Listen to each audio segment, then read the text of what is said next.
Hey, Raheem. Hey, how's it going? Good. How you doing? I'm good, thanks. I'm from London, Ontario, in Canada. Where are you based in right Nice. now? Nice. I'm based out of St. Louis. Oh, okay, cool, perfect. Hi, Harsha. Hi, Brad. Hey, how's it going? Matt. What's up? Hey, while we're waiting to get started, how does this time work for everyone? I got some requests after last time to move it a couple hours later, or at least experiment with it to try to make it accessible to some folks in Europe and other places. Is anyone like in one of those places that they weren't able to, it was too early before, but now it's okay?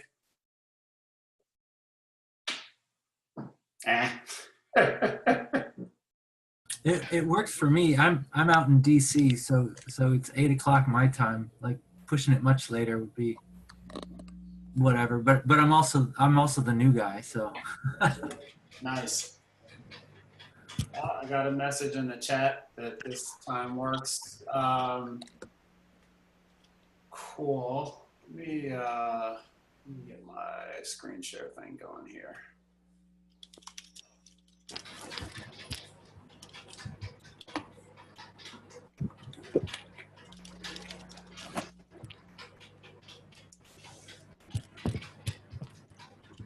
All right, everyone see the slide? Yep. Yeah, I'm good. All right, and let me all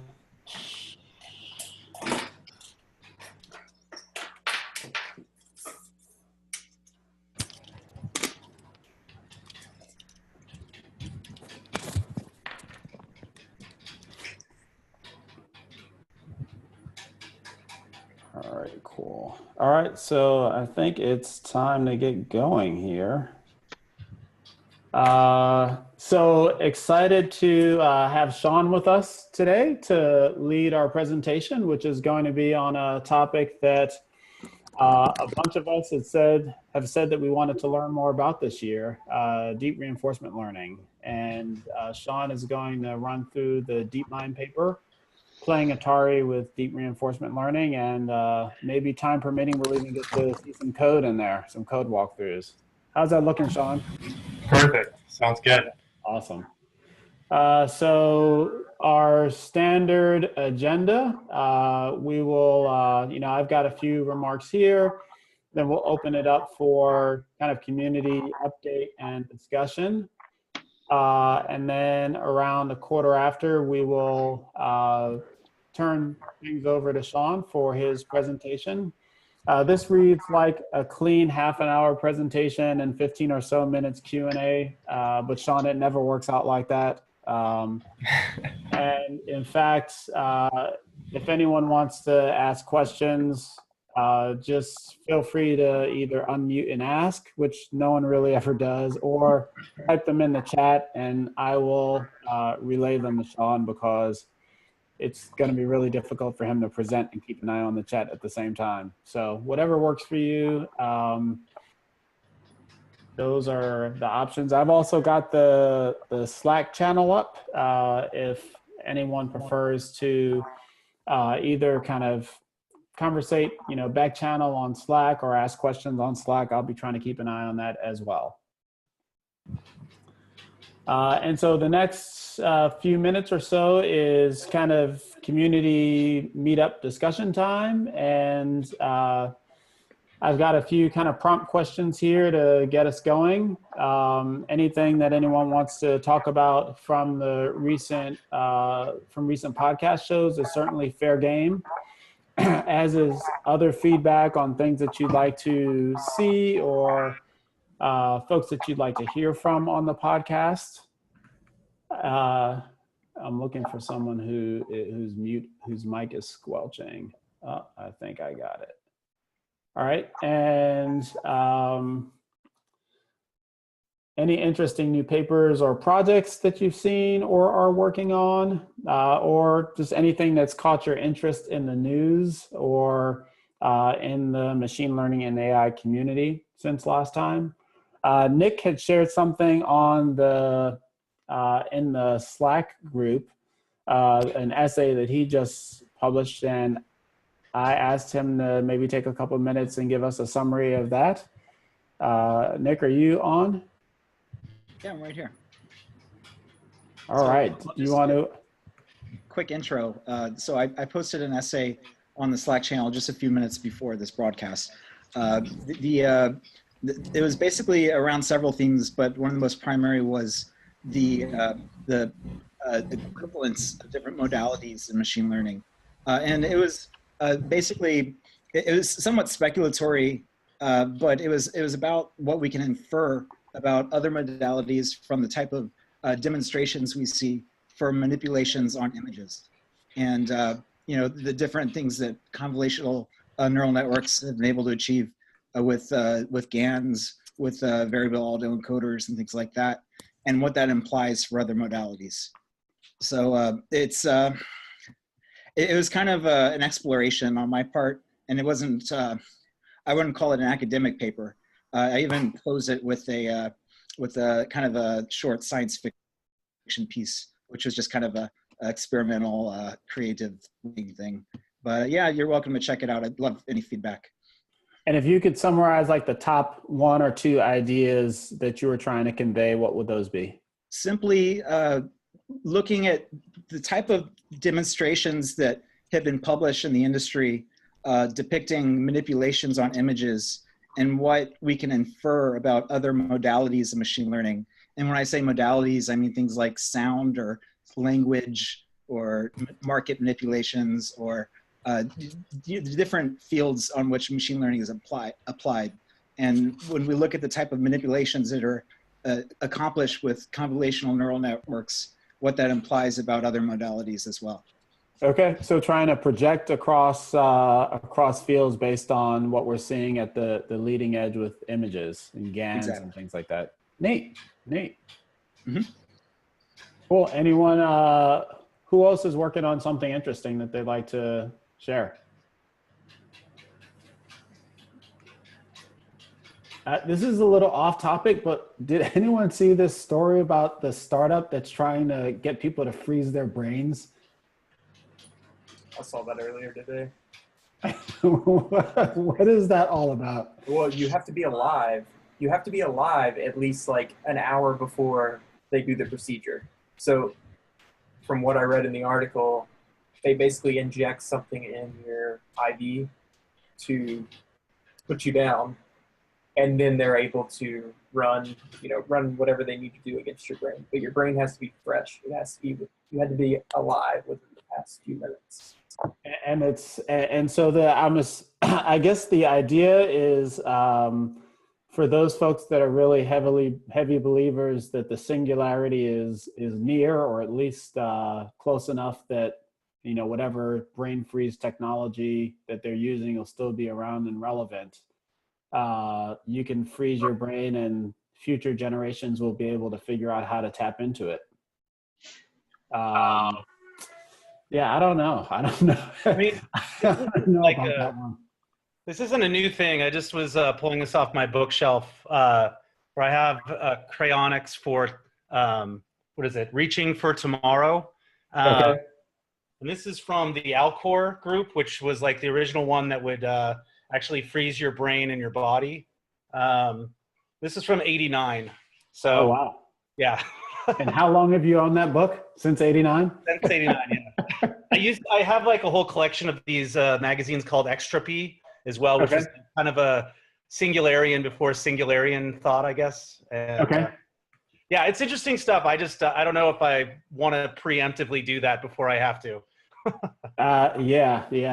I mean, you're counting on so many things. Like you're counting on, you know, if nothing else, you're counting on this startup to still be around to maintain your brain, right? And, I wonder what their burn rate is, technically. Yeah, exactly. Measured in dollars or brain cells? Cool. Any, what else have you guys seen that's interesting? There's been a bunch of healthcare news and announcements recently. I guess there was the the HIMSS conference, which is Healthcare Information Management Society or something like that. And so Microsoft, I think I wrote about a couple of these in the last newsletter. Microsoft did a bunch of announcements, Philips, on kind of healthcare and AI platforms. Is anybody doing any work in the healthcare field or excited about any of these announcements? Hi, Sam. It's Kelvin here. Yeah, I'm working in the healthcare space, sort of doing some analysis on medical records. And yeah, you know, certainly as the paper came out from Google a couple of weeks back about how they built a sequence model from medical records, and I think that was quite revolutionary, worth checking in. And that one was, there was one from Google that was focused on, was it Google that was able to, that had a paper out recently that was looking at predicting diabetes from eye scans? Yeah, I think that's the, yeah, I haven't seen that one, but certainly Google and Microsoft have been doing a lot over the past year or so on the diabetic retinopathy. So yeah, I think it's continuing on that. There's also a paper about predicting propensity to heart problems from eye scans as well. Okay. Yeah, so you know, predicting whether you might have you know, heart disease from the eye scan based on the restriction of the you know, the veins within the image. Okay. But yeah, the Google one that's predicting outcomes like mortality and so on, that was quite a good paper. In the medical space for us, a big issue is of course privacy, you know, where we're merging data sets to make predictions, and then we're, you know, de-identifying. And I'm sort of curious for those working in other industries how the Gdpr is going to impact them, you know, out of the European Union comes into play in May in terms of protection of data, and has implications around algorithm explainability and so on. Is anyone else sort of looking at those issues and those impacts will impact their work? Anybody on the call looking at GDPR and its implications?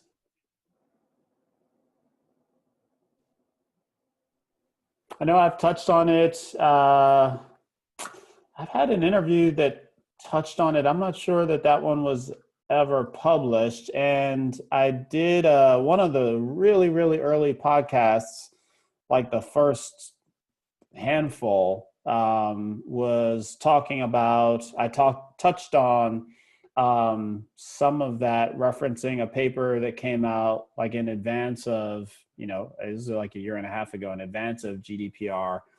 But that's a good, kind of a good thing for us to put in the hopper and try to get someone to talk through that with us for on an interview. So I'll take a note of that. There's some question for Sean in the chat. Sean, are you related to Jacob Devlin? No. There was a chance, though, I suppose.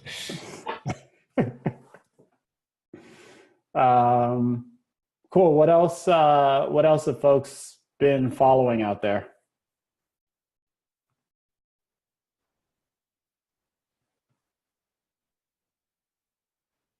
Any other questions, comments, thoughts before we turn it over to Sean? Yeah, just one for me. This is Raheem. I listened to the podcast with the researcher from South Africa. I forgot her name though. And like what I really liked about it was like you talked about like unique challenges of that region, like dealing with data and like compute power, but then didn't really get into the details of like actually did get into the details of the poaching project that she was working on, but then like going into more details in other types of projects in such regions and developing countries in general, that would be nice. So if you could get someone in from maybe not Africa, like or another part of Africa, or like Southeast Asia or India even, that would be great, just to see what, like, you know, from a developing country's perspective, what sort of projects they're working on and what sort of like approach they have. Yeah. Okay. Definitely. So that was Nyaling Morosi, and I forgot the number, but I'll post it in the chat and or the Slack channel for folks to take a look at that. It wasn't too long ago, and there's an interesting thread that came up in that interview, as well as the one with Mustafa Cisse from Facebook AI Research. Talking about how, just kind of following up on this idea that one of the reasons why kind of diversity of thought and backgrounds is important in machine learning and AI is because people will apply it to the challenges that are around them, and the kinds of things like the folks in the developing world probably aren't worrying about freezing their brains quite as much as Silicon Valley is, for example.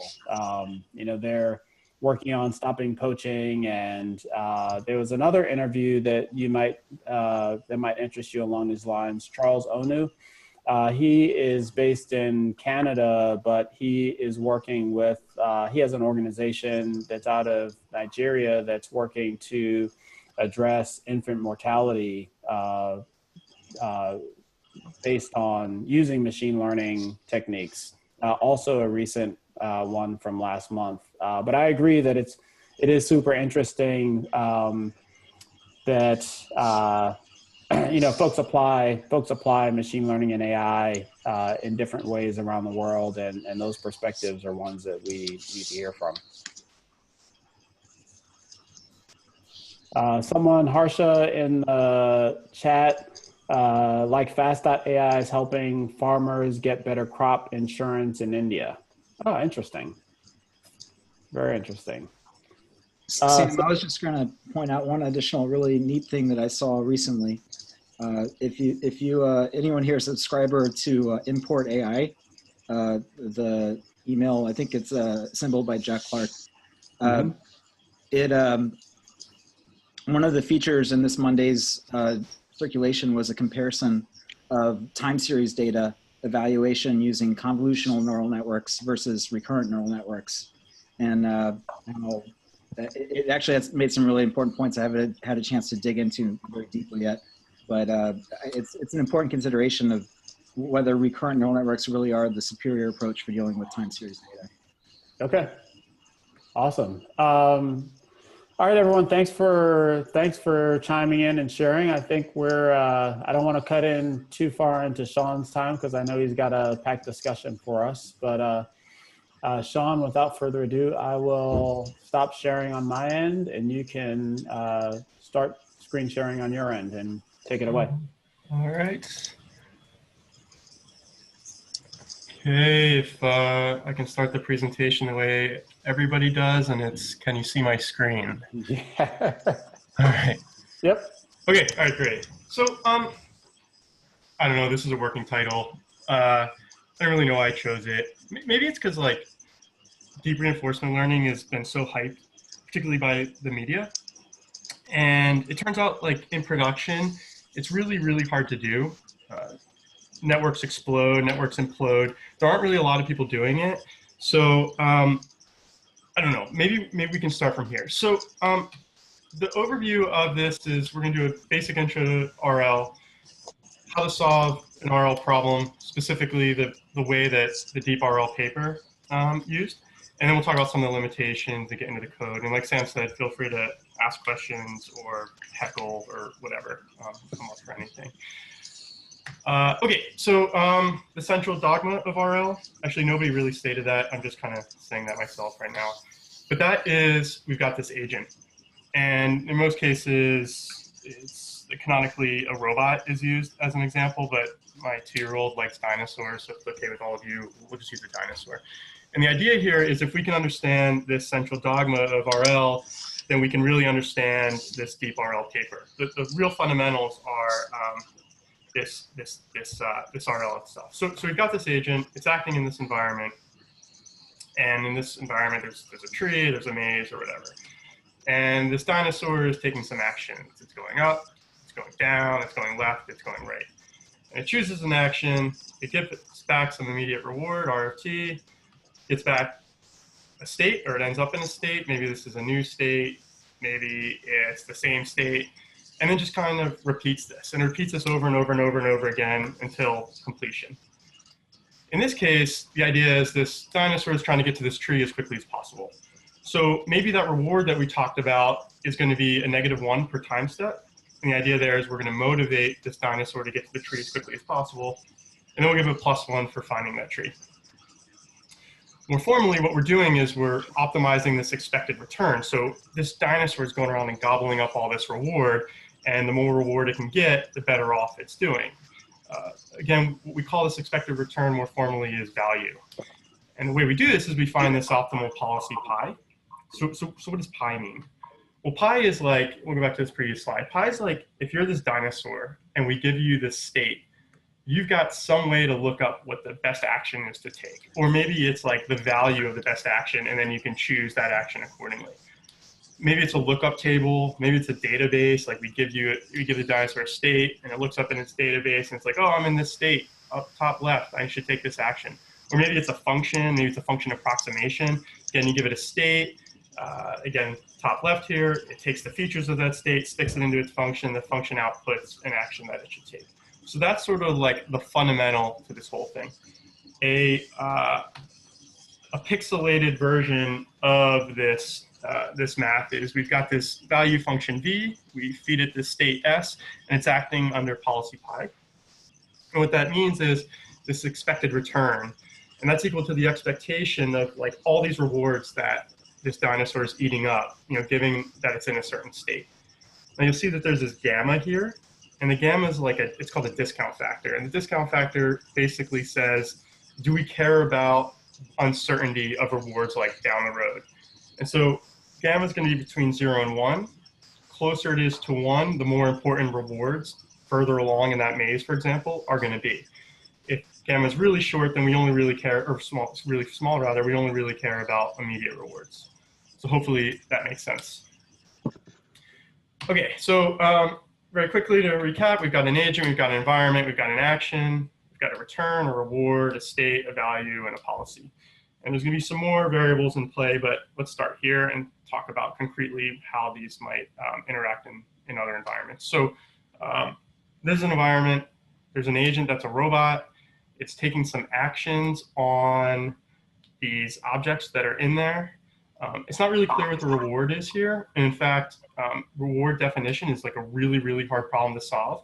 In fact, there's some really funny examples where the reward is defined incorrectly and the agent goes crazy.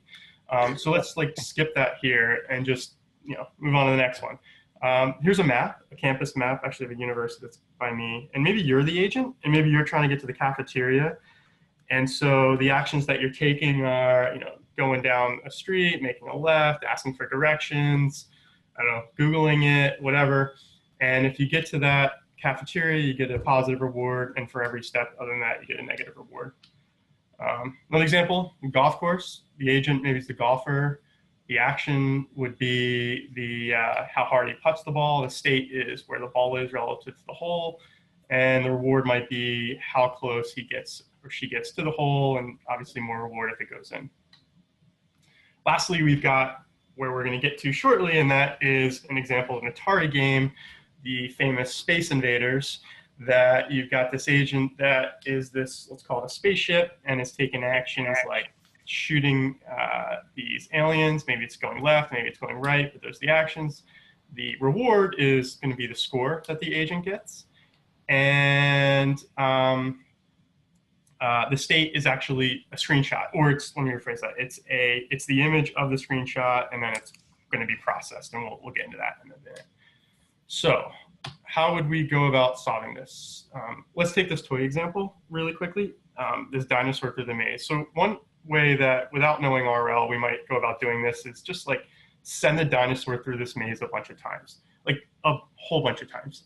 And the more we do it, the more we're going to learn about the environment. We're going to learn that if the agent is in the top left corner and you tell it to go down and it goes down, maybe you tell it to go left, it's going to end up in the same state. Maybe you tell it to go right, it's going to run into the wall, end up in the same state. The more and more we do it, the more we learn about the environment. If we know everything about the environment, the state transitions, the reward we get for each action that we take, then we can just kind of plan our way through this. You know, like if you're driving to work, like if you ever get a new job and you drive to work, you know, maybe you do it a couple times, you kind of learn it, and then you know the map, and then you can just plan your way the rest of the way. And that's called model-based reinforcement learning, when you know everything about the environment and really what you're learning is the environment, and then you plan your way the rest of the way through. And there's, you know, canonical planning algorithms that can be done. There's some challenges here though.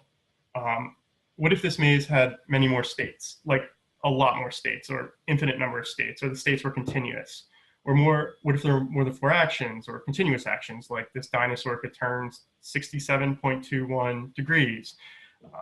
What if you could take an action and end up in a different state? So like, what if 75% of the time this dinosaur says go down from the top left corner, it ends up in the state below it, but 25% of the time it ends up in like Delaware? How would you handle that? What if the reward signal is delayed? This is a tough one, and this is going to be appropriate in the DeepRL paper. And that is, what if the dinosaur takes an action but doesn't get a reward for like 1,000 steps or 10,000 steps? Where does that attribution come in, and how do we go about solving this if we haven't gotten immediate reward? Again, another issue is, what if we don't have a full view of the environment or state, or it's partially observable? So like, what if we spend a lot of time learning the environment, but then we're presented with new states we haven't seen before? That could be a challenge. How would we go about having a lookup table if the state doesn't exist in that lookup table? Another issue is, what if we don't even know what we're solving for? So like, we put this dinosaur in this maze, and we're like, go dinosaur, and dinosaurs has no idea what to do. Why am I even here? That poses another challenge. Again, very applicable to this DeepRL paper. So one way you could think about solving these might be, again, in running this dinosaur through this maze a bunch of times, but instead of learning the environment, what if we kind of learn more about the value of the state that we're in? More specifically, what if we could learn more about the state that we're in and the actions that we take? And that's where this Q-learning algorithm comes into play. And the idea is, if we can learn or estimate the value for each action in a particular state, then we just take that best action. So imagine we're in a state, we stick that state into some lookup table or some function, and we also stick in the action that we could take, like up, down, left, or right, and it's going to spit out for each action what the value is. Well, if we have 4 actions here, we just go in order, and we go, well, which one's the best action? Let's just take that one. And we continue to do that over and over and over again until we progress through the entire maze and get to the tree. But there's a challenge, of course, and that is like, how do we learn what that value is of each state in action? So let's just formalize this a bit first, and we'll get into that. So again, we have this V, which is the value function. So we pass the state S in, and really what that's saying is, how good is it to be in state S? Or, as we were referring to with Q learning, what if you had this Q function, which is, we pass a state in and an action in, and what that says is, how good is it to be in state S and take action A? And here's the mathematical definition of it, and that is Q of SA equals R plus that discount factor that we talked about before, times the action, the best action that we take in the state that we arrive in. So you're a dinosaur, you choose an action A, you're going to get back this reward, and then you're going to add that to the state action value of whatever state you end up in. So let's make that concrete. Your dinosaurs. I just have a question. Yeah. Take a second to see if anyone has questions. Yeah, absolutely. With the question. Oh yeah, can I go? Yeah, please go. Okay, so you said that Q learning takes the state as well as the action and predicts the value of like that action in that state. That's exactly right.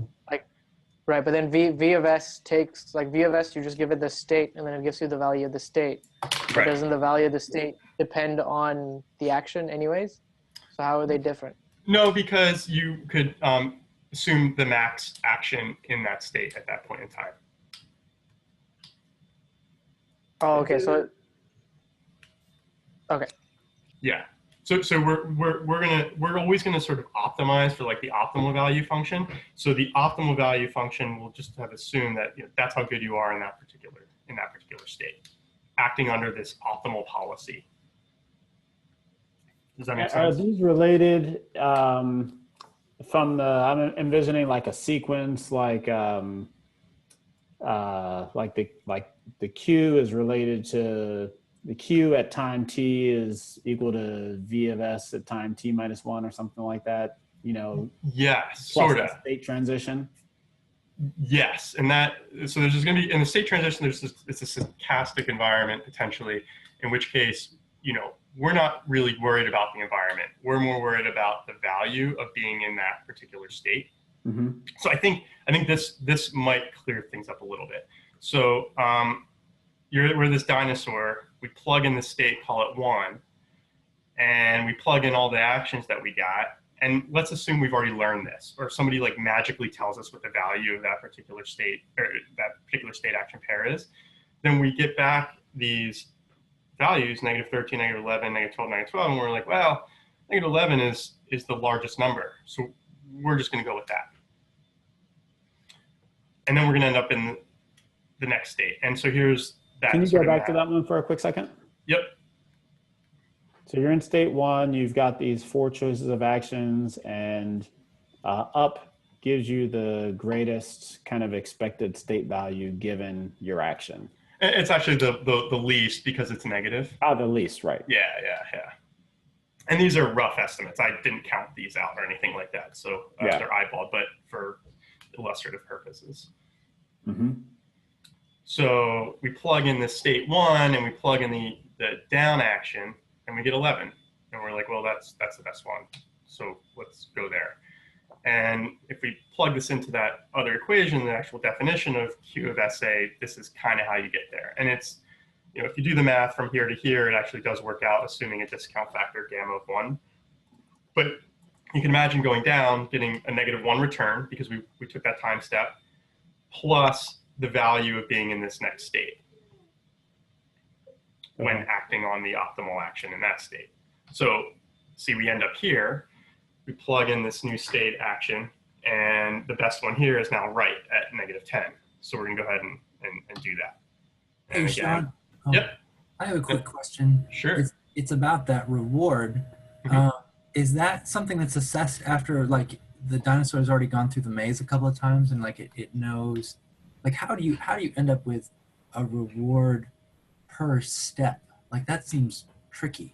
Yeah, it's really tricky. And so that comes down to how the environment has defined those rewards. So in this maze, what we're trying to do is actually motivate this dinosaur to get to the tree as quickly as possible. So we're explicitly telling the dinosaur, every time you take a step, you're going to get a -1 return, a reward rather, because we want to get you to that tree as quickly as possible. So when it does this enough times, then it's going to know that the shortest route by acting upon the best action in each state. So it's less a positive reward per step and more lack of negative reward by taking too many steps to the. Yeah, in this toy example, okay. We'll see if we do get to the code, we'll see the famous cart pull example where you've got this. I don't know if you can see me or not, but you've got this let's call it a bed that's holding a pole and it's trying to balance that pole up. And in that world, actually, you're getting a +1 reward for every time step that the pole stands vertically. Okay. Okay, so it can vary, but this actually turns out to be a really, really hard problem, is reward definition. And that there's a huge area of research there. And yeah, you have a right to sort of have this intuition that it's a bit funky, because it is in practice. A couple of questions that came in via the chat. The first is, so Q of SA only looks at the value of the next state as opposed to the ones following that?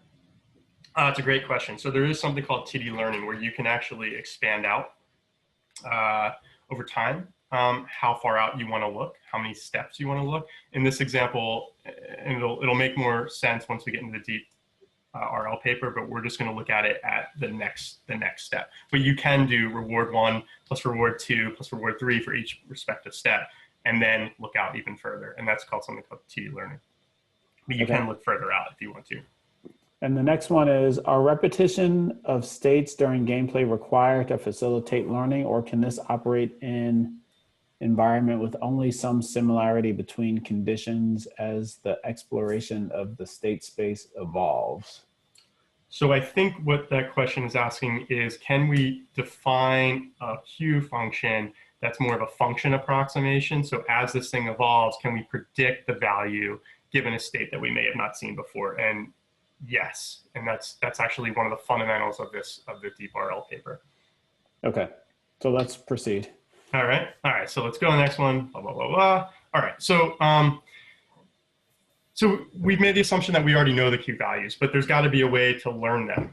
And that's the idea of Q learning, appropriately named. And so again, we're going to go through this maze. We're going to do it a bunch of times. At each step, we're going to record the step, or excuse me, at each state, we're going to record the state, the action that we took, and somehow record that value. And every time we run this dinosaur through, we're going to do that over and over again. So every time we get to state 1, take action 1, what was the ultimate value when we got to the end of the episode? And we're going to keep doing that. And then somehow we're going to reconcile all that so that we know what the Q of SA is. And that seems like me just waving my hands a lot. So let's look at it more concretely. Here's the update rule. The update rule is you've got your Q of SA is based upon the previous score of that Q of SA plus alpha, which is a learning rate. And I'm just going to assume we all sort of have a fundamental intuition upon learning rates from neural nets. It basically takes into account stochasticity. But it's going to multiply that times the reward you get plus this target that we saw prior minus the previous value. So there's actually, this might not intuitively make sense, but there's a great explanation in one of the links I'll provide at the end, how this will make much more sense using averages, and how there's a great explanation. It's in the links, but really all this is saying is every time we go through and we see the same state action pair, we're just going to move a little bit closer to the actual value of what it is because we've done it enough times and because we're accumulating a lot of data. I can assure you that nobody argues that a lot of data isn't important in RL, and that's actually one of the limitations of it. But fundamentally, we're just going to keep doing this over and over and over again and keep moving a little bit closer to what the actual state action pair value is. Now, how do we choose that action every time we go through? Like, one way you could do is just do it arbitrarily or randomly. Like, you show up in a state, choose a random action. Hey, I want to learn about this one. Plug it in to the database and move on. It turns out, well, that potentially could work. Again, you'd have a very large sample size. You have to do this a lot. We can be more efficient with it, and that's using this Epsilon greedy methodology. And Epsilon greedy is basically almost all the time, most of the time, we're going to take the action that we know is the best. But then some like really small epsilon period of time, we're going to just take a random action. So you can think of this using the driving to work analogy. Let's say you drive to work 5 days a week. 4 days a week, you go the route that you know is the best route. But then 1 day a week, you just say, hey, I'm going to try something new. And you're going to try something new because maybe there's a better route you haven't seen yet. Or maybe a particular time of day, maybe traffic's better or whatever. But fundamentally, 4 days a week, we do it one way. 1 day a week, we do another. And that's closely related to this model. Mm-hmm. Most of the time, we take action A, which is the best action based upon our lookup. And then every so often, we explore the other actions. Now, in the same breath, we're going to act greedily in this target. So when we get to the next state, we're always going to take the action that we think is best. And that's why by definition it's called greedy. So fundamentally what we're doing is we're acting on A when we're going around this maze, but we're learning on this A prime, which is the action that we take in the state that we end up in.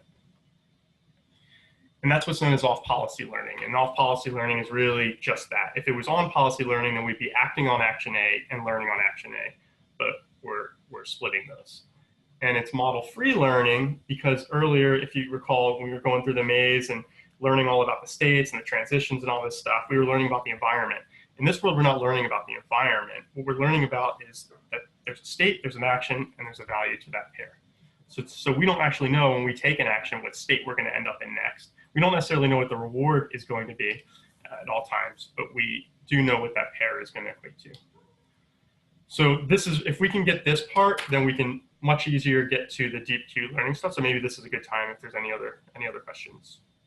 this is like the core of Q learning. Quick question, Sean. Is it normal to vary the epsilon value over runs of this algorithm? Like, if you're continuously running this over and over and you're getting more certain about the correct path through your series of states? Yeah, and that's why I actually wanted to get this presentation, so people like you have phenomenal intuition can go and run with this and do really cool stuff. That's exactly right. You know, and they do that in the Atari paper because, to your point, when you first start out, you're going to explore a lot, but as you sort of get better at it and you understand what's going on more, you don't need to explore as much because you kind of have a good idea. So yeah, so you're going to they annealed it over time. Cool. Very common practice. Cool. Okay. So that leads us into the deep Q learning, which came out of this Playing Atari with Deep Reinforcement Learning paper. This was, I think, 2013. You might recognize some names on here. This is the DeepMind team, David Silver, who led the AlphaGo projects. He's a baller in this world. This paper led to like a $500 million acquisition by Google. So once we go through this, you'll be surprised that it was worth 500 million because it really isn't that tough. All right, so here's what they did. They had all these Atari environments. There's a later paper where they did much more. This is the first one where they had a couple of Atari environments, let's call it that. And what they wanted to do was use a single algorithm with similar hyperparameters to run through all these games and get close to human level or better than human level performance. That was a motivation here. And there were some challenges, and some of this is taken directly from the paper, but the scalar reward signal is sparse. So again, you know, in these Atari games, sometimes you take an action, you don't get a reward for a really long time. So how do we account for that? The data is not independent, so you know, you take an action, the states are correlated, and there's going to be a lot of states. Got to account for that. One of the earlier questions, the data distribution does change as the agent learns. So you know, the agent gets better, you presumably should see new states that you've never seen before. So we need to account for that. And here's how they did it. We're going to make one assumption here about the group, and that is that we all understand what a ComNet is, or at least have a basic understanding of it. If not, hopefully you understand what a neural net is, and if not, we can chat about that later. But anyway, so what they wanted to do was they wanted to define this optimal action value function, which is a way that they could plug in a state and an action and get back the value of it. And they defined it with this Q asterisk. And again, this Q asterisk is, you know, trying to learn the optimal policy that's going to maximize the return in each state that they arrive in. And what they realize is, well, you can't really do that, especially if you're seeing new states. So what they're going to do is a function approximation, and they're going to add this theta, which is the same theta and weights that we see in neural nets. And they're going to try to learn this through a neural net. Now this image is actually taken from their second paper, but it's pretty close to the actual network that they used. It actually did only have a couple layers with some ReLU and a fully connected layer at the end. So they plug the image in, which is actually the image from the game that the agent sees. There's some processing that's done here, and we'll talk about that. They run it through the network, and then they get the actions at the end. And I'm sure some of you are questioning this because what we learned is not that we're going to stick a state in and get the best action out. So wouldn't it be more intuitive to stick the image in and the action and then get the value out of the network? And that certainly could work. The problem is that you know, you'd have to it's computationally expensive because you have to do this a bunch of times for every single action, and every game has a bunch of different actions, so we don't want to do that. So instead what they did is they plugged the state in, processed, and outputted a Q value for each action that was available, and then you just rank them in order. So does that distinction make sense? That's really important. So you plug an image in, and then there's just an output for each number of actions that there are, and then it outputs the Q value for each one of those, and then you choose the action that you have. That's optimal. And here's sort of the math behind it. And so you're minimizing this loss function, which is this target yi minus whatever the network produced with this Q of SA theta. And in this paper, they used mean value squared loss. Later papers they used like Huber loss and some other things, but in this paper they used the squared loss here. Now, this is really weird because for everyone who knows neural nets, you think about supervised learning. What are you doing? You have labels. You have like the value of a specific label. Well, where's that label coming from? We don't have that here. Instead, what they seem to be doing is using their previous data to train against. So it's almost like the network's kind of building on itself. And it makes no sense that this should actually work. But it turns out it sometimes does. And this falls back to why a lot of people aren't yet using RL in production, because it is very easy for this thing to explode if you can think about it like these, or diverge. We're training against data that was inaccurate to begin with.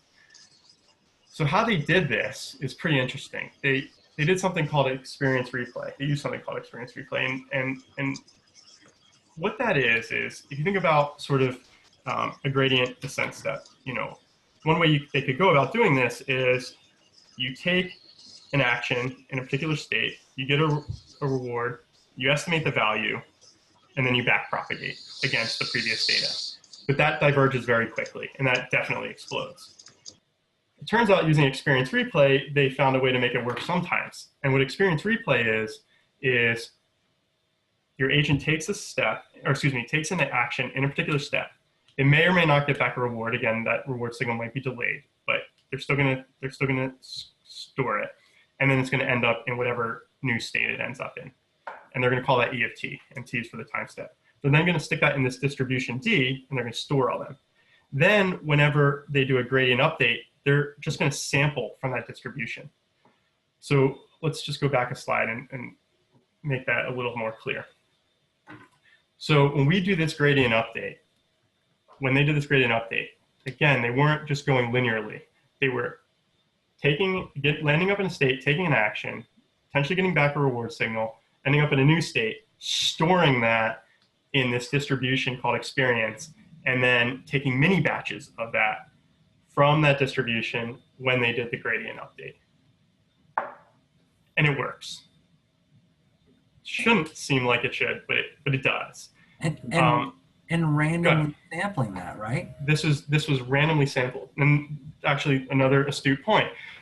Later papers, there's ways to optimize for which experiences, which sequences they should sample.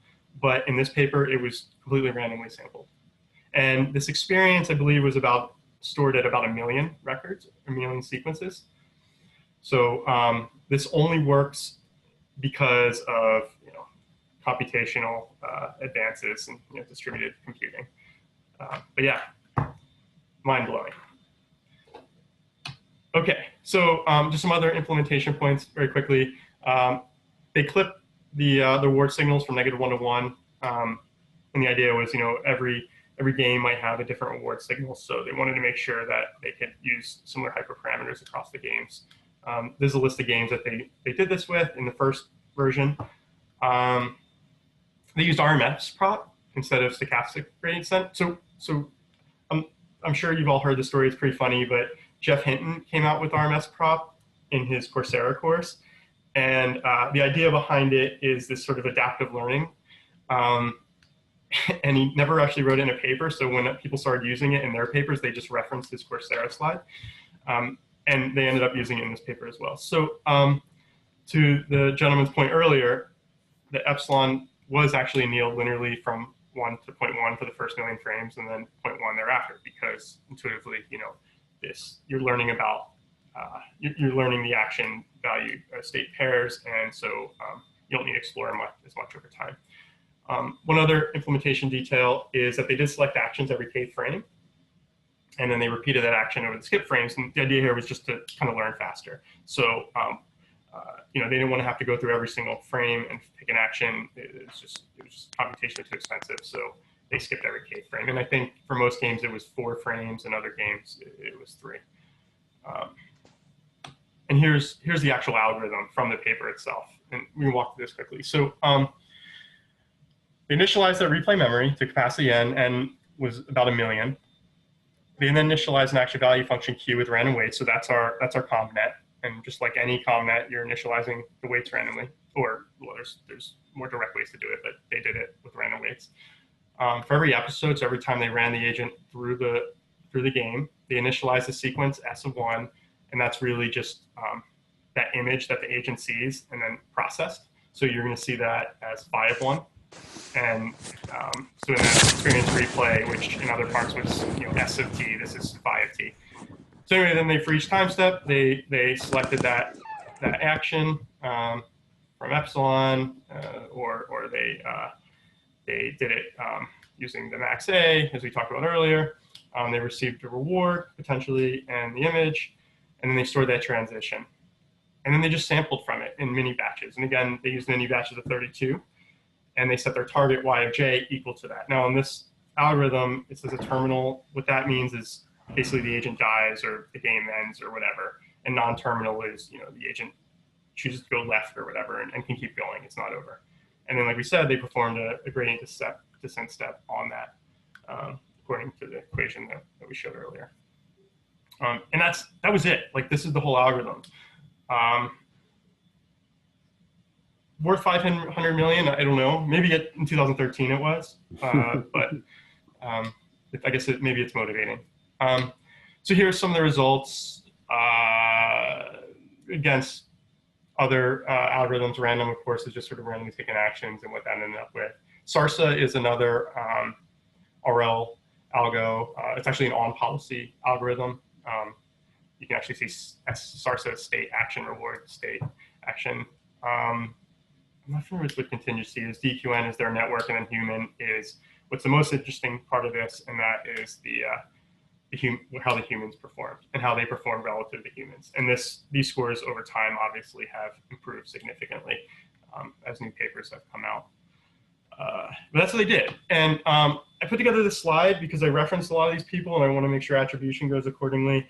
There's also some really important stuff here. So very quickly, the ultimate book is by Sutton and Bardo. They just came out with a new version of it.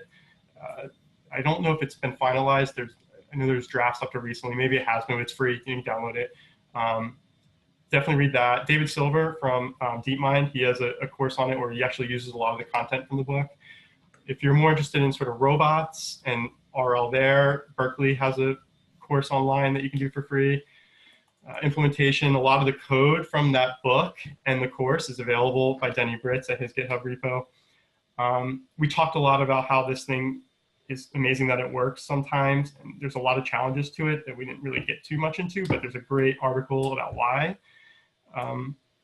Skip the code, for example, and then here's the papers that we talked about. So yeah, any questions? We do have some code we can look at, but before we go forward, I want to make sure that I answer anything because I know we're actually right on time. Your Sutton Barto link is actually the Alex Erpan article link. I'm sorry. I dropped the Sutton Barto link in the chat, at least the 2017 edition of that. Perfect. That's perfect. That'll work. Okay. Anything else? Any other questions? It's like kind of off topic, but I thought it was funny in the paper how they were talking about how the human players had improved, and I was kind of wondering myself if it was like Google engineers that just like got down with the Atari and like were killing it. Maybe. I don't know. I mean, Atari games don't seem that complicated in hindsight. It seems like we should all be able to beat them. I don't know.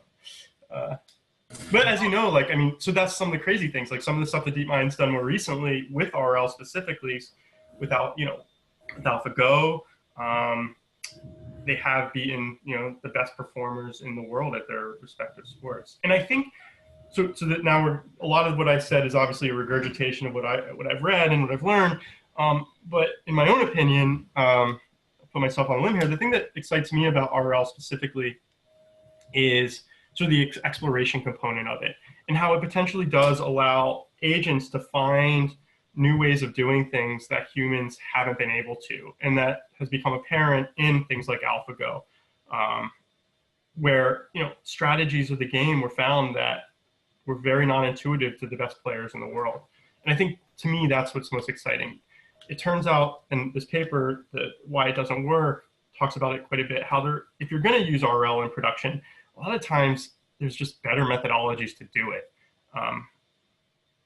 Because you can just make everything specific to that environment, where RL is more about learning and generalizing. So yeah, anyway, bit of digression there. How much have you seen that tries to incorporate knowledge of the environment and knowledge of specific behaviors and states and things like that, and overlay that with RL? Quite a bit. So the RL component, and this is actually, I think, becoming more popular, and they talk about it quite a bit at NIPS this year too. So the RL component of that is actually learning the environment. And then oftentimes the actions that you're taking is really just a planning algorithm like A* or whatever. So you're not even doing RL when you're deciding what to do, you're doing RL to learn what the environment looks like and state transitions and all that. There's another area of RL called policy gradients, which OpenAI has talked about quite a bit as sort of their favorite methodology. And the idea behind that fundamentally is in Q learning, we're learning the value of a state action pair, where in a policy model, what you're doing is actually learning the policy directly. So you're not worried so much about that Q value or learning that, you're learning about directly what's the best action to take. And there's a whole bunch of other math around that and challenges, computationally very expensive as well. But yeah, absolutely, model-based reinforcement learning is becoming, I mean, everybody's looking at everything right now because everybody really wants this to work. Is it okay if I ask one more serious than the so one of the things in the back of my head is the timing. It seems like the big thing is trying to remember past experiences and learning from those, and I wonder if like looking at the picture of the Space Invaders made me realize that, like, with those Atari games, like, it was very quick before you got like a point increase, and I wonder if if that is that part of what makes RL work for this, where it might break down where the reward is so far in the future that it loses memory of it. No, great question. So actually, in many of these cases, the reward function doesn't come for a very long time, and that is one of the challenges. So what you're doing is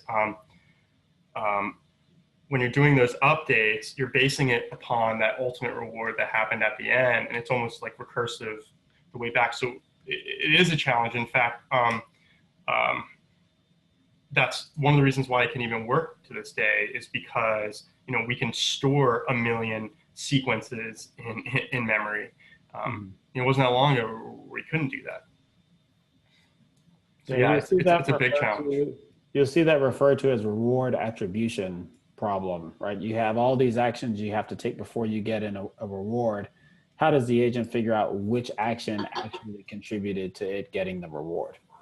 Yeah, exactly. And it's a huge problem.